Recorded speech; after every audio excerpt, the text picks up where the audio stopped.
Hello and welcome friends, your most welcome in our YouTube channel modern unique class. तो चलिए आज हम लोग देखते हैं क्लास 10th का फिजिक्स का पहला नंबर चैप्टर है प्रकाश का परावर्तन। आज हम लोग पढ़ेंगे उसको बहुत बढ़िया तरीके से और बहुत ही मजेदार अंदाज में। तो चलिए देखते हैं आज का अपना चैप्टर प्रकाश का परावर्तन।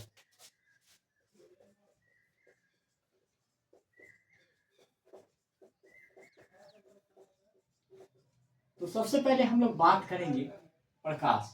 तो प्रकाश होता क्या है? प्रकाश होता क्या है?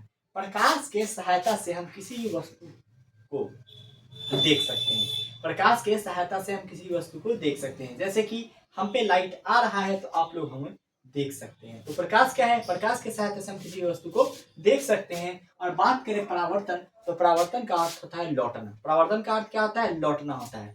तो प्रकाश का परावर्तन, यहाँ लौट कौन रहा है? प्रकाश, इसलिए हमें बोलेंगे प्रकाश का परावर्तन। परावर्तन का अर्थ होता है लौटना। तो यहाँ पे क्या लौटेगा? प्रकाश, इसलिए इसका नाम हुआ प्रकाश का परावर्तन। तो चलिए प्रकाश के परावर्तन में सबसे पहला नंबर पॉइंट हम लोग देखेंगे कि प्रकाश किसको कहते हैं। हम लोग समझ गए प्रकाश किसे कहते हैं। प्रकाश से हम किसी वस्तु को, प्रकाश की सहायता से हम किसी वस्तु को देख सकते हैं। अब हम बात करते हैं पदार्थ के प्रकार, पदार्थ की दृष्टि, प्रकाश की दृष्टि से, प्रकाश के दृष्टि से, प्रकाश के दृष्टि से या प्रकाश के विचार से पदार्थ के प्रकार हम लोग देखेंगे। तो पदार्थ के विचार से, प्रकाश के विचार से पदार्थ तीन प्रकार के होते हैं।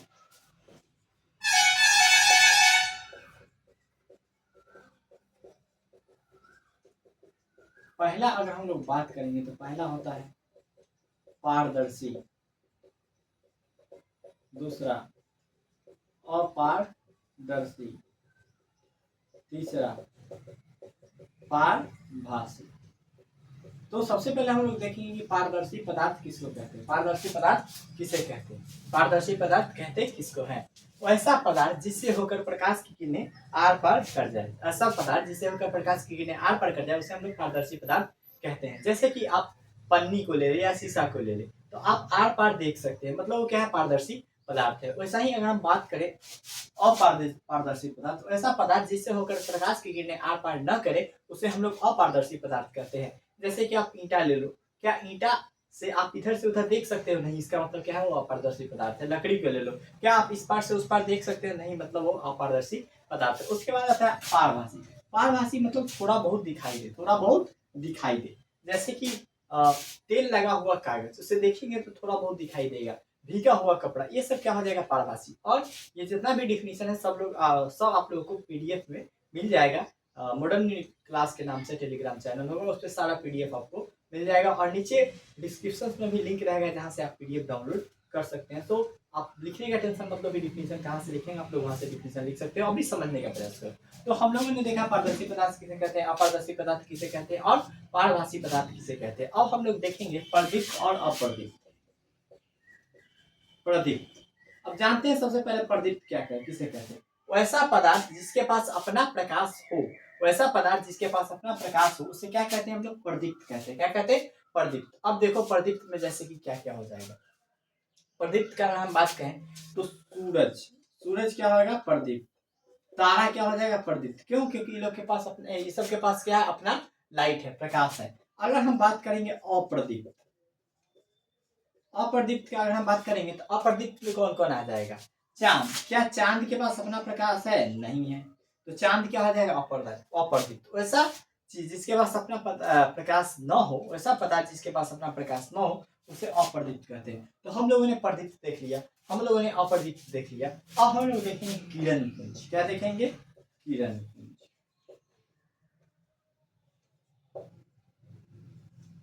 तो किरण पुंज में आता है प्रकाश के किरणों के समूह को हम लोग प्रकाश किरण पुंज कहते हैं। प्रकाश के किरणों के समूह को प्रकाश किरण पुंज कहते हैं।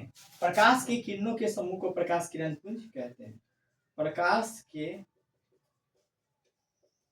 किरणों के समूह को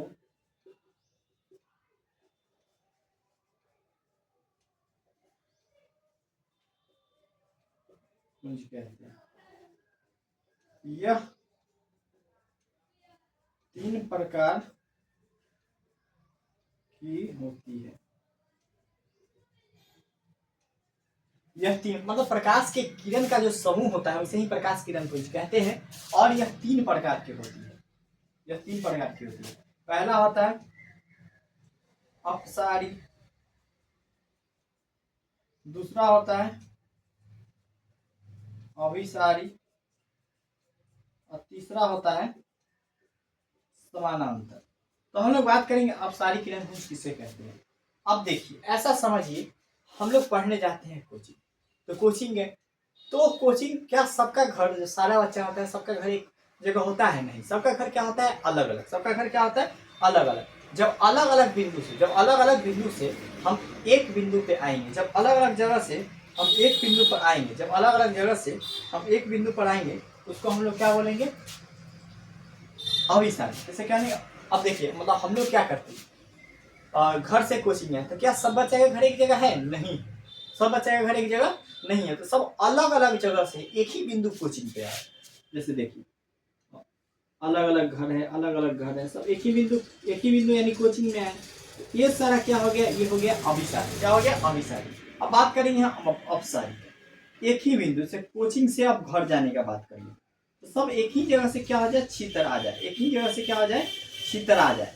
जब दो या दो से अधिक किरणें एक ही बिंदु से छितरा जाए तो उसको कहेंगे अपसारी। एक ही बिंदु पर आके मिल जाए तो उसको क्या कहेंगे? अभिसारी।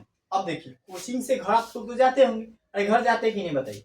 तो घर जाते हैं तो जब घर जाते हैं आपस में बात करते जाएंगे, गलबहियां करते हुए, गला में गला हाथ डालते हुए, साइकिल में साइकिल का पैडल मिलाते हुए, इसको हम लोग बोलेंगे समांतर किरण। तो सबसे पहले समझ लीजिए, जब दो या दो से अधिक किरणें एक ही बिंदु से छितरा जाए अपसारी। जब दो या दो से अधिक किरणें एक ही बिंदु पर आके मिल जाए अभिसारी। जब दो या दो से अधिक किरणें आपस में समान दूरी बनाकर चले तो उसे हम क्या कहेंगे? समांतर किरण पुंज कहते हैं। तो ये हो गया किरण पुंज। इसके बाद हम लोग देखेंगे सतह। इसका बात करेंगे हम लोग सतह। तो बात करेंगे हम प्रकाश का सतह। प्रकाश का सतह, अगर हम प्रकाश का सतह का बात बोले तो प्रकाश का सतह कितना प्रकार का होता है? तो प्रकाश का सतह दो तरह का होता है। एक होगा चिकनी और दूसरा होगा रुखरी। अब देखिए बात बताइए, कैसा सतह? चिकनी सतह हो गया। अब बात करेंगे ये कैसा सतह हो गया? रुखरी। ये कैसा सतह हो गया? रुखर सतह हो गया। अभी इसको हम लोग क्या कर रहे हैं? रंग रहे हैं। क्या कर रहे हैं? कलई करना इसको बोलते हैं। एक हो गया चिकन सतह, एक हो गया रुखर सतह। तो बताइए किससे हो गए? नियम से परावर्तन। मतलब कोई भी चीज हम फेंकेंगे या कोई भी चीज लौटेगा तो किससे होकर नियमित से लौटेगा? चिकनी सतह से। क्या रुखरी सतह से लौटेगा? नहीं। और हम बात करें कि मान लीजिए कि प्लेन नीचे जमीन है, बॉल फेंके तो बॉल फेंकिएगा तब किस प्लेन जमीन है तो हाथ के सामने से फेंकिएगा तो हाथ के सामने में ही आएगा। क्यों? क्योंकि चिकनी सतह है तो नियम से परावर्तन होगा। लेकिन अगर यह उखड़ सतह है, उखड़ खा वाला मारिएगा नहीं बॉल उधर चला जाएगा, मारेंगे इधर बॉल इधर चला जाएगा, मतलब उसका कोई नियम नहीं है। तो हम लोग प्रकाश का परावर्तन देखेंगे चिकनी सतह से। तो आइए अपना मेन टॉपिक आज देखते हैं, प्रकाश का परावर्तन। प्रकाश का परावर्तन किसे कहते हैं? तो प्रकाश का परावर्तन क्या है? जब प्रकाश की किरणें किसी सतह पे जाए और वहां से लौट के चला है, इसे ही क्या कहते हैं? प्रकाश का परावर्तन। मतलब प्रकाश का किरण का किसी सतह पे जाना और वहां से लौट कर चले आना प्रकाश का परावर्तन कहता है। यानी जब प्रकाश की किरणें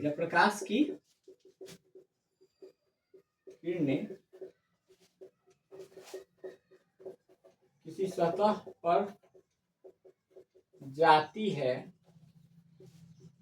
और वहां से लौट कर चली आती है तो उसे हम प्रकाश का परावर्तन कहते हैं। मतलब जब प्रकाश की किरणें किसी सतह पे जाए और वहां से लौट के चला आए तो उसे ही हम लोग प्रकाश का परावर्तन कहते हैं। चलिए देखते हैं। ये हो गया अपना सतह। जब तक कलई नहीं करेंगे तब तक लौटेगा नहीं, पार कर देगा। तो ये कर दिए हम लोग कलई। सतह पे आने वाली किरण को हम लोग कौन किरण बोलते हैं? आपतित किरण। मेरे साथ बोलिएगा, सतह पे आने वाले किरण आपतित किरण। सतह के जिस बिंदु पर आया आपतन बिंदु, आपतन बिंदु पर डाला गया लंब अभिलंब और सतह से लौटने वाली किरण परावर्तित किरण, सतह से लौटने वाली किरण परावर्तित किरण, और आपतित किरण अभिलंब के बीच के कोण बना आपतन कोण, और आप परावर्तित किरण अभिलंब के बीच के कोण बना परावर्तन। लिख देते हैं यहाँ पे आपतित किरण। और नोट्स के लिए थोड़ा भी चिंता नहीं करें, नोट्स आपको डिस्क्रिप्शन में मिल जाएगा या फिर टेलीग्राम चैनल पे मिल जाएगा। और ये हो गया अभिलंब, मेरे साथ केवल रिपीट कर लीजिए, यहीं पे पूरा याद हो जाएगा, थोड़ा भी दिक्कत नहीं होगा। और यहाँ पे इसको हम लोग बोलते हैं आपतन बिंदु, और कोण आई क्या है अपना आपतन कोण, और कोण आर क्या है अपना परावर्तन कोण। अभी तुरंत चुटकी बजा के हम परावर्तन का दोनों नियम याद कर पाते हैं। तो सबसे पहले देखिए, सतह पे आने वाली किरण, मेरे साथ बोलिएगा और कमेंट में हो सके तो लिखिएगा अभी। सतह पे आने वाली किरण आपतित किरण, सतह पे आने वाली किरण आपतित किरण, सतह पे आने वाली किरण आपतित किरण। सतह के जिस बिंदु पर आया आपतन बिंदु, आपतन बिंदु पर डाला गया लंब अभिलंब, आपतन बिंदु पर डाला गया लंब अभिलंब। सतह से लौटने वाली किरण परावर्तित किरण, सतह से लौटने वाली किरण परावर्तित किरण, सतह से लौटने वाली किरण परावर्तित किरण। आपतित किरण अभिलंब के बीच के कोण आपतन कोण, आपतित किरण अभिलंब के बीच का कोण आपतन कोण, परावर्तित किरण अभिलंब के बीच का कोण परावर्तन कोण।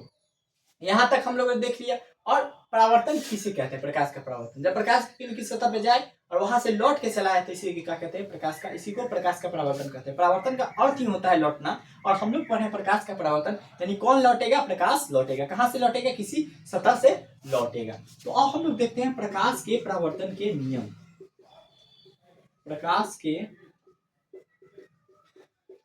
परावर्तन के नियम। ठीक है, तो कितने नियम होते हैं, प्रकाश के परावर्तन के दो नियम होते हैं, प्रकाश के परावर्तन के दो नियम होते हैं, दो नियम होते हैं। इसको देखिए, पहला नियम क्या है, आपतित किरण अभिलंब परावर्तित किरण, ये तीनों एक ही तल में मौजूद है। ये तीनों क्या है, एक ही तल में मौजूद है। यानी आपतित किरण अभिलंब अपरावर्तित किरण एक ही तल में मौजूद होगा, एक ही तल में मौजूद होगा। यानी आपतित किरण अभिलंब अपरावर्तित किरण एक ही तल में मौजूद होगा। यही है पहला नियम, यही क्या है, पहला नियम। और दूसरा नियम का बात करें तो साइन सॉरी आई बराबर आर, यानी आपतन कोण बराबर परावर्तन कोण, आपतन कोण बराबर परावर्तन कोण। क्या क्या बताएं, आपतित किरण अभिलंब और परावर्तित किरण सतह के एक ही तल में मौजूद हो, एक ही तल में मौजूद हो।